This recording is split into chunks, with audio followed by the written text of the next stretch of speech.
En el nombre del Padre, del Hijo y del Espíritu Santo. Amén.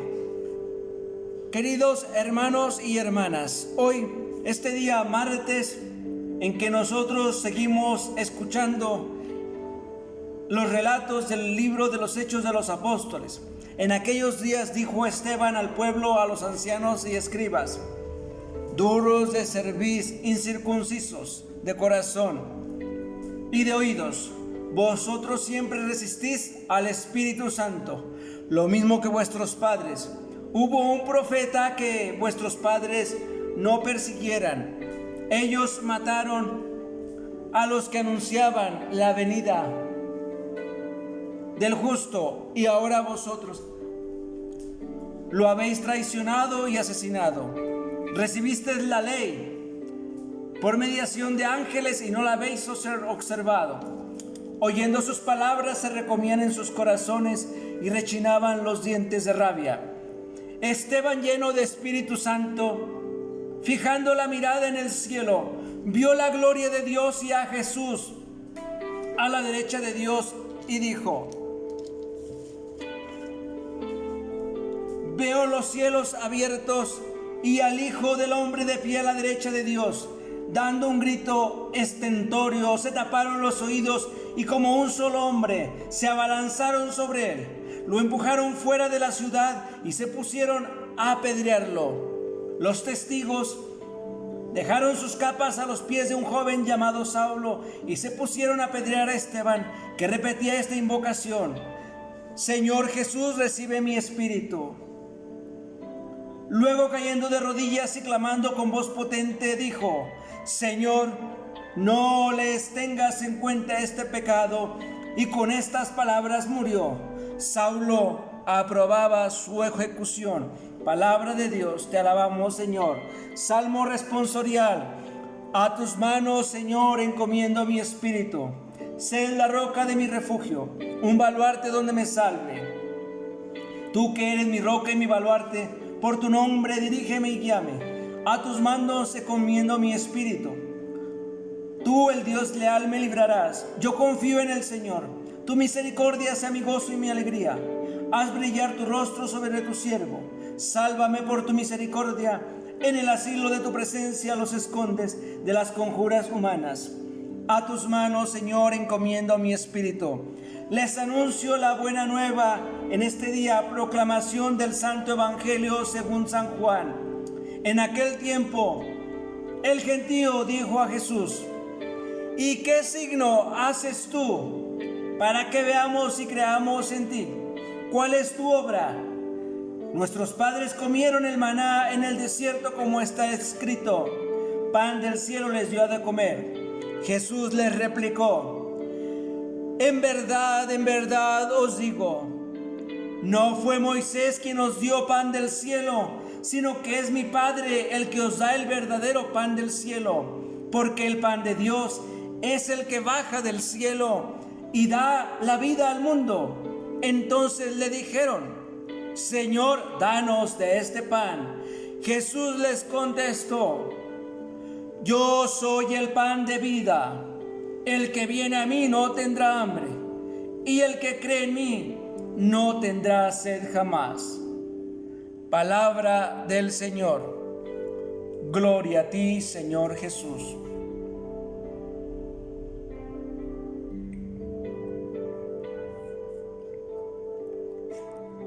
Queridos hermanos y hermanas, antes de comenzar la reflexión, hago un pequeño paréntesis para pedir una disculpa por los días pasados en que mi voz no era buena, pero estuve un poco enfermo, había recaído, pero bueno, damos gracias a Dios porque ya estamos otra vez de nuevo trabajando con mucho gusto, llevando la palabra de Dios hasta donde nos es posible a través de estos medios, de estas plataformas. Dios les siga bendiciendo a todos y cada uno de ustedes, y vamos pues a lo hecho pecho. La reflexión de este día, martes 28 de abril del año 2020. Celebramos en este día al primer mártir de la Iglesia Católica, Esteban. Sin embargo, Él pide perdón también por aquellos que lo están apedreando. Ese tipo de muerte era muy ocupado en aquel entonces, en los primeros siglos del cristianismo. Hoy en día tenemos también, todavía parece que nos siguen tirando piedras. Pero bueno, paciencia. Morir confiando en Jesús y perdonando a quien nos hiere. El primer mártir del cristianismo, el diácono Esteban, fue lapidado por denunciar con vigor el comportamiento de quienes lo apresaron, a los que reprochó que hubieran condenado y asesinado a Jesús el Cristo.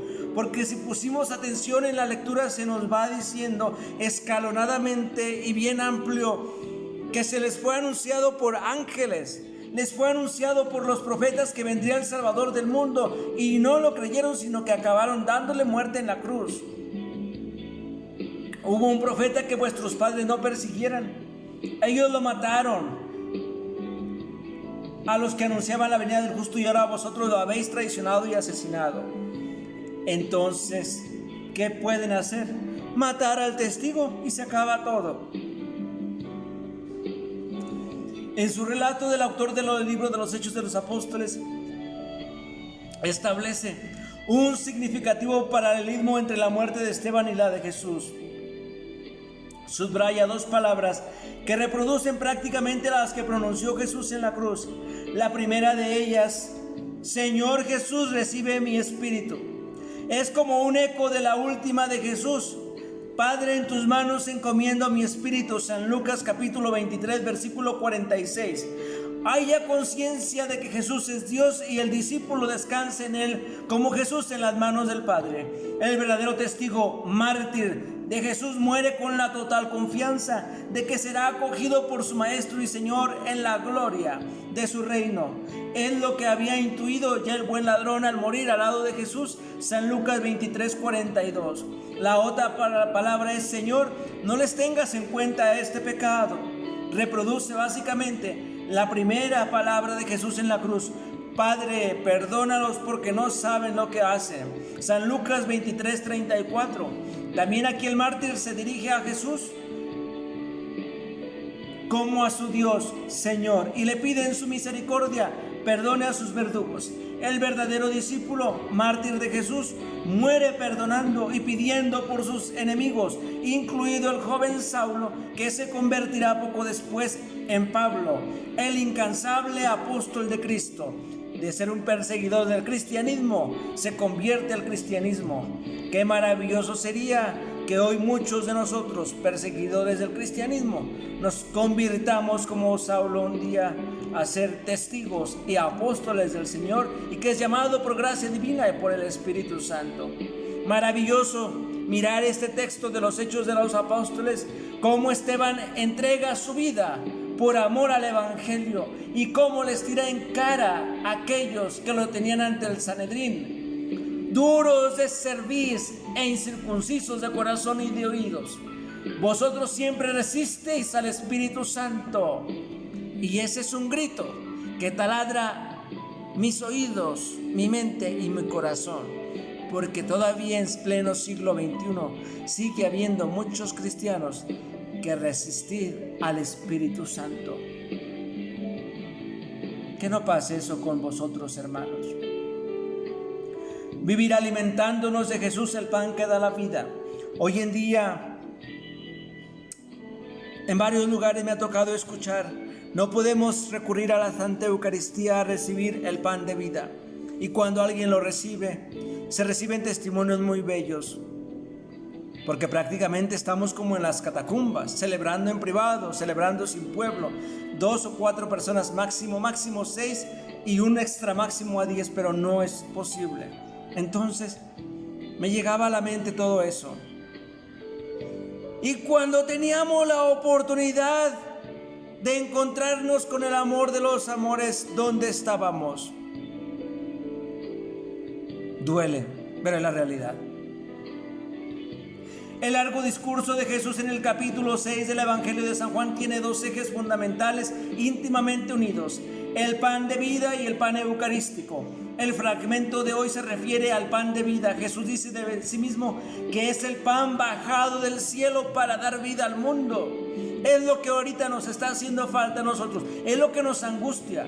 Es decir, procede del cielo, de Dios, viene de parte de Él y es pan, es alimento. Dicho más en concreto, Dios envía a alguien para que nos dé de comer, nos da pan para que con Él nos alimentemos y podamos vivir, y ese pan es su propio Hijo. En otro tiempo, Dios había dado pan bajado del cielo, el maná a los israelitas hambrientos en el desierto, y precisamente los que escuchan a Jesús hablarles del pan de vida le piden que demuestre que también Él es un maná como el de aquel antaño. Solo así le creerán. Jesús les dice que así como el Padre del cielo alimentó entonces al pueblo en el desierto, así también ahora lo sigue alimentando, pero con la diferencia de que quien coma ahora de este pan, que es el mismo, es decir, quien lo acepte y cree en Él, nunca más pasará hambre. En otras palabras, quien tenga fe en Jesús como enviado de Dios, quedará saciado para siempre. Pregunta: ¿no es esta una oferta tentadora? Segunda pregunta: ¿quién será tan insensato para desdeñarla? Tercera pregunta: ¿osaremos nosotros, como tantos judíos de su tiempo, rechazar ese incomparable don porque no nos cabe en la cabeza? La fe es un don de Dios, sí, pero requiere tener las manos y el corazón abierto para recibirlo. Así pues, aceptamos a Jesús y su palabra como alimento que sacia nuestra vida y estamos dispuestos a confiar en Él hasta la muerte, perdonando en su nombre a quien nos hiere. ¿Y qué es lo que más trabajo cuesta? Perdonar. Momento de hacer una pausa.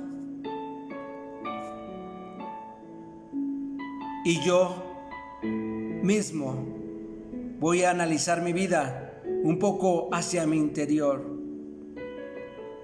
No voy a preguntar como aquel discípulo cuántas veces debo perdonar, sino más bien a quienes me hace falta perdonar. Esa sería la pregunta. Bueno, los dejo con esta pequeña inconstante en nuestra vida cristiana. ¿A cuántos debo perdonar? A mi padre, a mi madre, a mis hermanos, mis hermanas, a mi comunidad, a mi párroco. ¿A quién debo perdonar? Hacemos esa pausa. Dios Todopoderoso tenga misericordia de nosotros, nos acompañe siempre en el nombre del Padre, del Hijo y del Espíritu Santo. Amén.